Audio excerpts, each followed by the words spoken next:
What's up, everybody? So basically what I'm going to be talking about today is how to use SMT divergence to determine your daily bias and even find those 100, 150, and even 200 point plays, sometimes even shorter, 50, 25.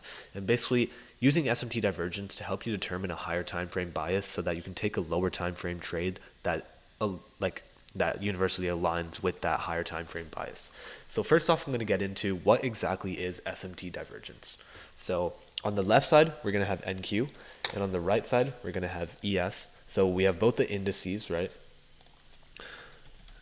Indices. So basically, we have the indices, and so let's assume that we want bullish price action. So we want to see price go up overall. So we want to see the indices go up, right? On NASDAQ, the type of SMT divergence that we're going to be searching for is either we sweep sell side and we're able to start displacing, and pretend this is a higher time frame, not just a 1 minute market structure shift. And on ES, we don't sweep sell side, and we in fact almost do. And now we're just pushing higher, right? So now we're expecting to see higher prices. And the reason is because we have now swept sell side on NASDAQ. The sell side is yet to be swept on ES, right? So basically, what this means is we have SMT divergence at the lows. We have sell side SMT divergence, you could call it. And hopefully me labeling all of it out will help you visualize it. And I'm going to get into some chart examples on my right and even lower. So basically, we have SMT divergence. Now the reason why SMT divergence is used to indicate higher prices if it happens on the sell side level is because it shows that the indices are diverging. They're moving away from each other. Therefore, it's like a sign of a reversal. It's a sign that we're now going to start pushing towards the opposite draw in liquidity. Now, I'm going to just help you visualize what SMT divergence would look like if we wanted to see lower prices. So we come up, and this time I'm going to do something different. And I want you to pause the video after I'm done so you can see what I did different. Basically, there, and right here. Buyside Liquidity, BSL, and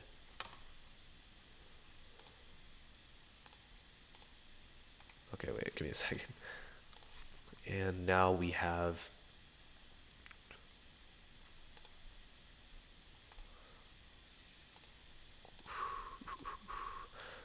okay.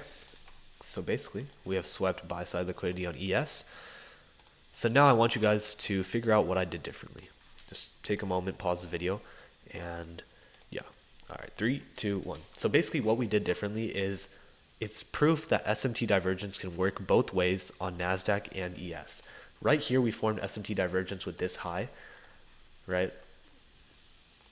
And right here, we formed SMT divergence with this high. So it kind of shows that SMT divergence can happen when NASDAQ makes a sweep or ES makes the sweep and sweep of the liquidity.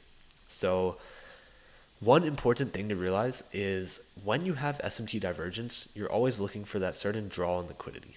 You're looking for, is this liquidity? You should be watching both indices at the same time typically, but not like you can just switch every once in a while. But you really want to see, is NASDAQ going to make the sweep or is ES going to make the sweep? And if so, how does price react after? Okay, so I'm going to just delete all some of this stuff, it's not important anymore. But basically we're now going to move into some examples of SMT divergence and how I used it to make almost $2,000, or actually no, a little bit above $2,300 on stream this entire week.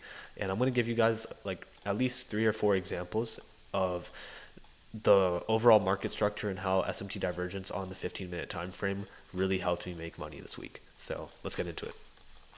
Let's take a look at Monday, 25th November. And basically this is last Monday. Right here, we have a high, right? A high that was formed at market open.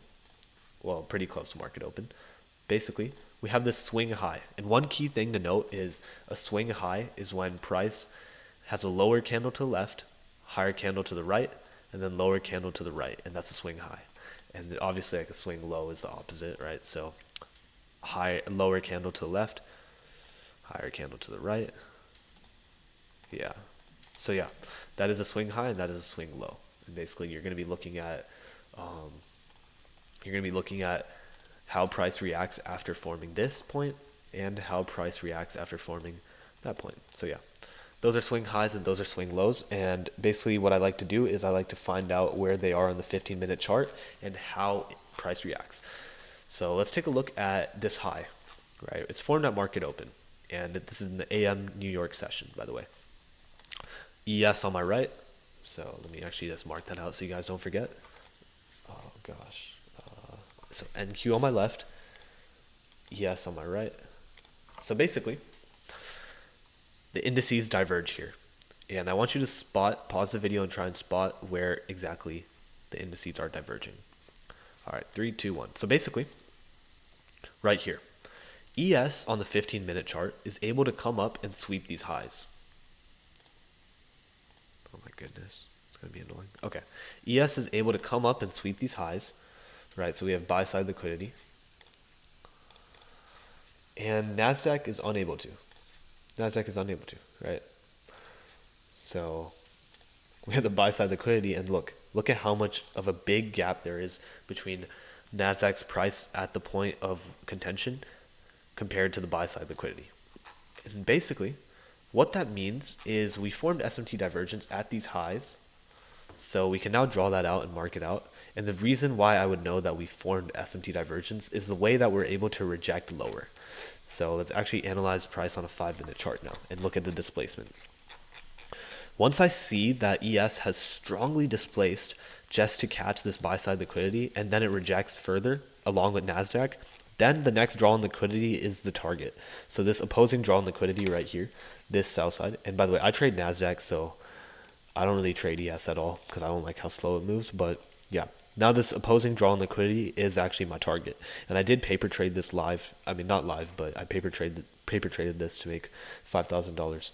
But yeah, I was trading more leverage than I typically do. But basically, we also have the new week opening gap, and that's another draw on liquidity as well. And like we also have equal lows all the way down here. So SMT divergence can be used to find all of these draws on liquidity, and even when you see displacement lower, that's how you know. That's one of the biggest telltale symbols. Okay, not 15. Okay, 15. So that's just one example of how I use SMT divergence to find a good trade. But that's not really how I made my money yet. I'll get into that. But now, just for some basic market terminology, we swept sell side liquidity right here. However, I want you to go in your charts and find where we had the SMT divergence before we swept the sell side liquidity. Okay, so basically, now that you've paused your video and you came back, we had SMT divergence at 11:30 on this swing high. So remember what I said about swing highs and swing lows. We want to use those important points of contention to find SMT divergence. So we have swing high right here. That's a very hidden one, but it's there. And basically we have SMT divergence here. Now, how do I know we have SMT divergence with this swing high and swing low? It's because we still were unable to take out this high on ES, but on NASDAQ, we started displacing without even taking out this high. Therefore, that high can be used as an SMT divergence. And while we're watching price, we should be keeping in mind any points of liquidity that we're currently drawing towards. Okay, my teaching style is becoming a little bit repetitive. One thing to look out for is if you're already on this displacement leg, right? This whole entire move upwards, right? You want to understand what your draw on liquidity is, right? If this is your draw on liquidity, let's do template buy side liquidity. If that's your draw on liquidity, you want to understand why the hell price just displaced lower. So you should be looking at ES to see if ES swept some high that NASDAQ didn't, therefore showing you that it's reversing now to take out the sell side liquidity. Now, once the sell side liquidity was taken out, I was looking for a reversal, and I don't think we really had SMT divergence the following day on the higher time frame, and it wasn't really something important that I used the next day. But basically, we ended up creating this little high right here, 9:30 a.m. And this was a Tuesday, so the news was kind of, I believe there wasn't much news, but there was FOMC meeting minutes, so it kind of messed up the market. So I didn't really want to gamble on that day. Basically, we have a 300 point drop, maybe over 300 points actually. No, it's 300 points, and let's evaluate why. Obviously, the market didn't just drop because of SMT divergence, but it's definitely a big reason why. right here, we're still unable to reach this high on ES, but what did we sweep that we weren't able to sweep on NASDAQ? I'm not even gonna lie, like this is literally an ATM, bro. Like, these types of setups happen every single day, every single day, every single freaking day. This happens at, so the time right here was 9:30, and basically, like, I'm not gonna expect you to be trading at 9:30 p.m. Like a lot of people have jobs, a lot of people have school, stuff like that, that they have to attend the next day. I like to trade the Asia sessions, so I'll typically be trading that. But not only do we have SMT divergence with these highs, right, on it, and make sure y'all know, left side is NQ, right, right side is ES. So not only do we have SMT divergence with these highs, right, we also had a little internal SMT divergence within an SMT divergence. And this is where shit gets tricky, and this is where you have to really pay attention to price action, right? So we have buy side liquidity that was swept by ES, and we have buy side liquidity that was failed to be swept by NASDAQ. However, we formed SMT divergence with these highs because this buy side liquidity was not swept by NASDAQ, but it was swept by ES, right? It was swept by ES, and I'm going to be marking that. So this leg can be evaluated as a manipulation leg, but it's also a higher time frame and even lower time frame SMT divergence. Basically, it's just kind of showing that, okay, what did I just do? Okay, it's just showing that we have SMT divergence on these legs. We're unable to take out buy side on NASDAQ, and it's really like struggling to move higher. If anything, it's facing so much resistance in the face of order blocks and everything else. So we have SMT divergence at that high. We even have SMT divergence right here. And altogether, what does price do? It starts displacing lower overnight in the London session, and it has a little retracement at 8:30, and then it begins to displace lower and lower and lower and run towards the opposing draw on liquidity. Now this is where shit gets even more interesting, right? As we run towards the opposing draw on liquidity, right, we're able to sweep out this low on ES, but on NASDAQ, we sweep out this low. We sweep out the low that we had already swept out earlier in the week. Now what does that form at the lows? SMT divergence. What does price do then? It starts to displace higher in the PM session of Wednesday. So we formed that SMT divergence after sweeping out this buy side. I know this video is becoming repetitive, but just stick with me. I promise you'll learn something about buy side liquidity, sell side liquidity, and okay, this is sell side liquidity. My bad. Have I been marking it? Okay, good. I've been marking it correctly. Okay. Yeah, and then we displace higher. And this sell side liquidity, and I've actually caught all-time highs by using the same exact model. Sell side liquidity, SMT divergence. It happens every single day. And actually, I'm going to show you an example that happened earlier today as well. So we're now able to literally just displace off this SMT divergence. Like it's just bread and butter at this point. Like this setup happens every single day. Like it's so simple. Look at this. Does it not look perfect, this SMT divergence? It's like, what is it? This is literally what it looks like in my eyes, bro. Like literally.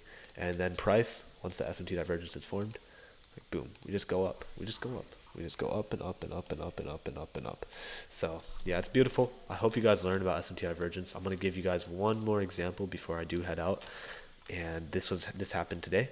I missed the move because I was honestly in the bathroom taking a dump while market was open. It's pretty bad, but yeah, I was streaming right after that, and I did a lot of tape reading. But we have sell side liquidity, swept on NASDAQ, failed to sweep it on ES. Failed to sweep it on ES, right? So what does that create? SMT divergence, and now we displace towards the opposing draw on liquidity.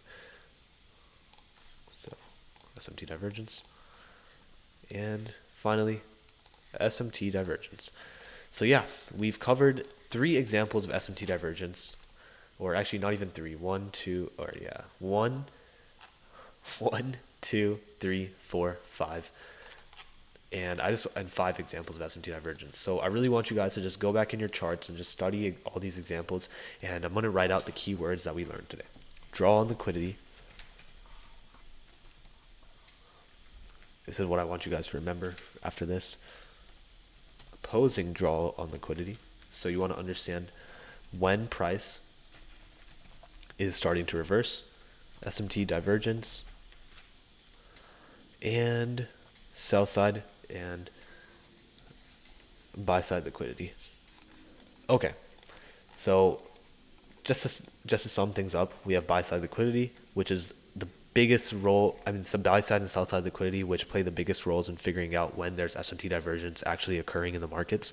We also have the opposing draw on liquidity, which means once we form SMT divergence and sweep out some type of higher low on the opposing indice, when are we beginning to actually move into SMT divergence, and when are we actually deciding to, move into targeting the opposing draw on liquidity?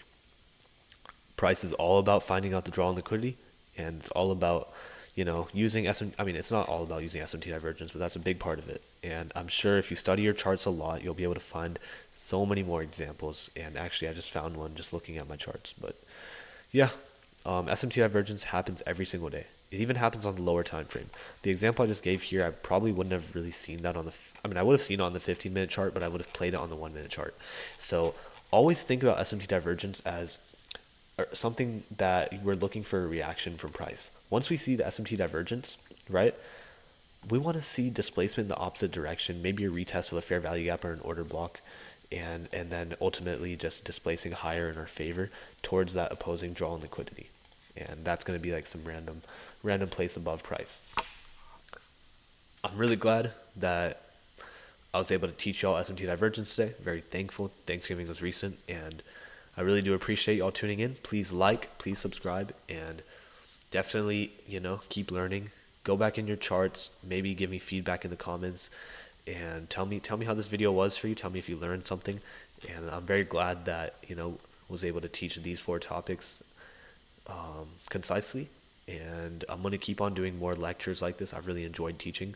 It's so easy to just go back in your charts and find so many nice and nuanced examples and things that actually work and prove that ICT concepts are real. So one last thing before we head out, ICT concepts, what the hell am I typing, are real. There we go. Yeah, I'm a big preacher of that. Please join in on my live streams as well. I teach a lot of ICT stuff while live. I walked through a couple trades. To be honest, I didn't walk through any trades in this video, but they're definitely up on my YouTube channel. And yeah, thank you guys so much for tuning in. Peace.